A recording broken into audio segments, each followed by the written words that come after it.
Ferdi, sa rëjnë mandarina dhe portokale? Zoti gazetar, këtu unë kam mbi 900 rëj mandarina, portokale. Gjithë ky derë prodhimi shkon kot, po na vjen keq me ata rolat e vjetër që ka instituti bujqësor, që nxjerrin mandarinën të helmuar që po na tremin edhe ne fshatarët, ne që pa prodhojmë, po na tremin thonë është e helmuar. Ne vrasim mendjen, na helmohet kjo, që gjithë kjo mandarinë është e rritur me ple organik. Ju keni gjetur treg shitje për... Po ku ka treg? Po u trem populli mor, po llogarit te, që nuk pa ham dot neve, sepse e thomë është e helmuar. Na i vjen helmi kësaj.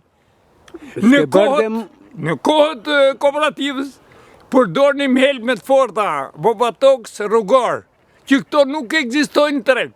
Mos e lyp, po duan të presin edhe fostoksinën, që me fostoksinën eve mbrojmë magazinat e grurit të misrit.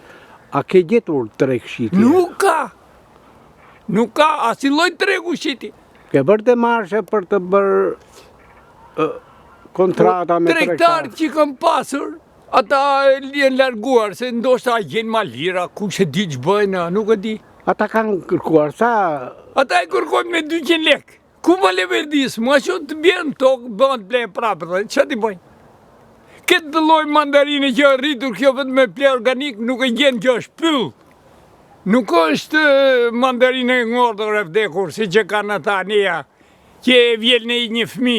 Unë i drejtohem Ministrisë Bujqësisë, apo të KEU-s, të dalin në teren, të shikojnë si është gjendja mandarinës, apo e gjdo lloje, që me qarë rritur.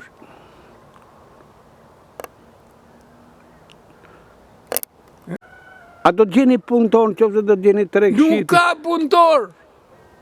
Nuk ka punëtor. Edhe të vi punëtori, ku ta qosh prodhimin?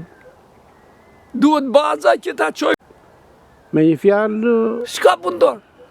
A nuk muloni as shpenzime tuaja? Jo, mërë qa shpenzime.